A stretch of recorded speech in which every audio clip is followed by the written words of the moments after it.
जय शनिदेव, जय श्री राम भाइयों। आज का जो हमारा विषय है वशीकरण वनस्पति, इसके बारे में आज हम चर्चा करने वाले हैं, विश्लेषण करने वाले हैं। अगर आपने चैनल को सब्सक्राइब नहीं किया तो सबसे पहले चैनल को सब्सक्राइब करिए, लाइक करिए, शेयर करिए।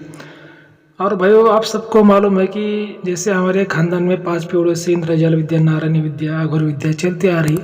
और जो मेरे दादा गुरु थे वो बहुत बड़े महाराज तांत्रिक पंडित थे। इसी वजह से मैं आपको सही जानकारी देने की हमेशा कोशिश करता हूँ, जो भी तंत्र मंत्र की बातें हैं।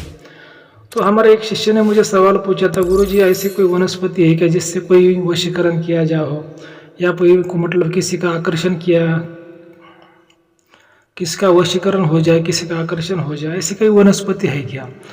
तो देखिए, वनस्पतियाँ तो बहुत चमत्कारी वनस्पतियाँ हैं। और ये हमारे सनातन धर्म में बताया गया है कि जो वनस्पतियाँ इतनी चमत्कारी है कि उससे हमारे जो कुछ दोष है, कुछ रोग है, वो भी दूर हो जाते हैं। और वनस्पति से मतलब मरा हुआ आदमी भी जिंदा हो जाता है। इतनी मतलब चमत्कारी वनस्पतियाँ है जो हमारी प्रकृति है, जो हमारी धरती माता है, ये धरती पर अवेलेबल।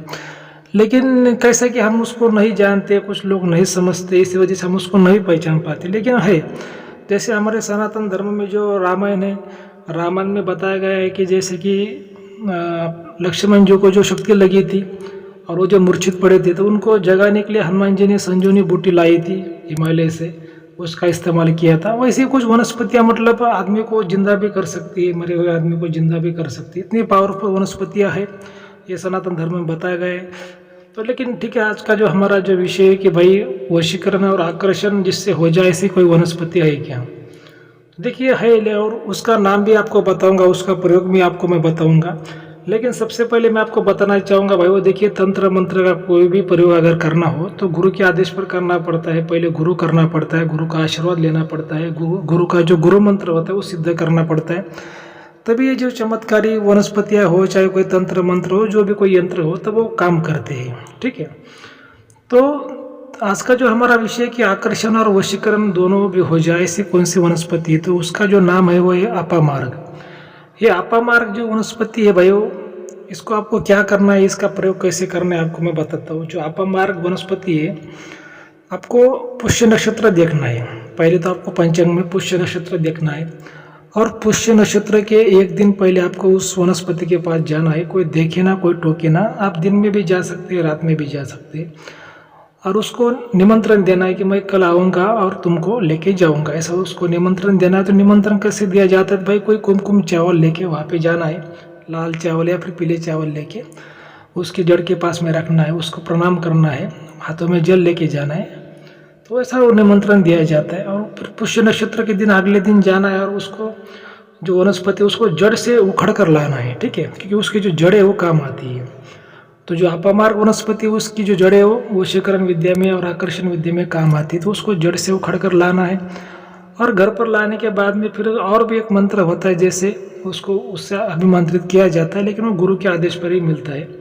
और अगर किसी ने गुरु किया है, इंद्रजाल विद्या वाला, अघोरी विद्या वाला, और उसने गुरु मंत्र सिद्ध किया है, तो वनस्पति ज़्यादा उसका काम करेगी। तो देखिए भाई, फिर उसको उसकी जो जड़ होती है, उसकी जो मूली होती है, उसको फिर अभिमंत्रित करके अगर आप हाथों में पहनते हैं या फिर कमर के पास में पहनते हैं, या फिर आपके उसकी जो मूली आपके मुंह में रखते हैं, तो सामने वाले का जो वशीकरण आकर्षण हो जाता है। या फिर आपके पॉकेट में रखते हैं तो आपको कभी धन की कमी नहीं होती, आपके पास में धन खिंचा आता है, धन चला आता है। आपको अगर कोई काम मिले तो काम मिल जाएगा, काम में, धंधे में, व्यापार में आपको बढ़त मिलेगी। मतलब चारों तरफ से आपको मुनाफा होगा, जैसा आप चाहोगे वैसा होगा। ठीक है, या ऐसा इस वनस्पति का ऐसा उपयोग किया जाता है। अभी कोई कोई लोग क्या करते हैं, इसकी मूली की गोली करते हैं और गोली भी मुंह में रखते हैं। अभी मैं बोलना नहीं चाहूँगा, लेकिन ऐसे बहुत सी मीडिया में पहले बातें बताई गई थी, 2-4 साल पहले की बातें। जो हमारे सीएम है महाराष्ट्र के एकनाथ शिंदे साहब, कि वो बोलते थे कि वो कामाख्या माता की पूजा करते हैं और उनके मुंह में हमेशा कोई गोली रहती है, इसी वजह से उनका हर काम बन जाता है। और वो बहुत बड़े बन गए। वो एक आम इंसान थे, लेकिन अभी वो सीएम बन गए, और कुछ दिनों बाद वो पीएम भी बन सकते हैं। मतलब ऐसे उनके पास में कोई तंत्र मंत्र विद्या है, ऐसा न्यूज़ में मीडिया वाले पहले बताते थे। लेकिन हम इसका दावा नहीं करते भाई कि है या फिर नहीं है उनके पास में। लेकिन ऐसी होती है कुछ गोलियां भी, लोग फिर उसकी मुंह में बना के मुंह में रखते हैं और सामने वाले से जब बात करते हैं तो उसका वशीकरण हो जाता है। तो ठीक है भाई, वो फिर ऐसी बातें होती है। लेकिन क्या होता है कि जो बहुत से लोगों को ऐसा लगता है कि हम इसका जो उपयोग करेंगे तो किसी मतलब उनके मन में जो इच्छा है, जो स्वार्थ भावना है, जो लालच है, वो पूरा करने के लिए करेंगे। लेकिन मेरा हमेशा सबको ये कहना होता है, भाई देखिए कोई भी तंत्र मंत्र और विद्या हो तो कभी गलत नहीं होती, क्योंकि भगवान से ही विद्या बनती है। लेकिन हमें कभी भी निजी स्वार्थ के लिए उसका उपयोग नहीं करना चाहिए, खुद के स्वार्थ के लिए उसका उपयोग नहीं करना चाहिए, क्योंकि अगर आप बुरा करोगे तो आपको बुरा भुगतना पड़ेगा, जैसा करोगे वैसा भरोगे।